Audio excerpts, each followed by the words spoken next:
New York'e, tipo visi pripratę, kad, ten yra tų keistų žmonių, ignoruok juos. Bet, tipo, kai atvažiuoji iš Lietuvos, labai sunku būna, nes, kaip sakiau, dažniausiai tie, tipo, išpratėję keisti žmonės, ypač metro, būna juodaodžiai ir, tipo, jie atrodo iš akmens sudėti. Mes matėm čiūvą, kuris, tipo, ėjo prišiktom kelniam, sudrapanom, neaišku, ar ką nevestų rūbai, ar tiesiog splėšyti. Kelnės tikrai prišiktas 100%.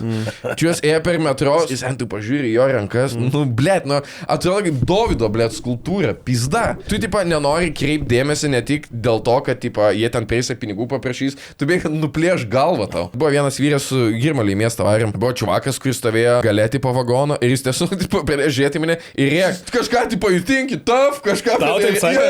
Ir aš toks, o ne. Ir kažkai taip. Ir jisai, I am pussy. Ir jisai ten, beje, kaip pradėjo rėkti, ir aš toks, apsimės, kad negyvas, žinai. Jis rėkė, ir Girmalis, nieko, užmygo jisai. Ir aš pasisuku į čiūvas. Taip, tiesiog.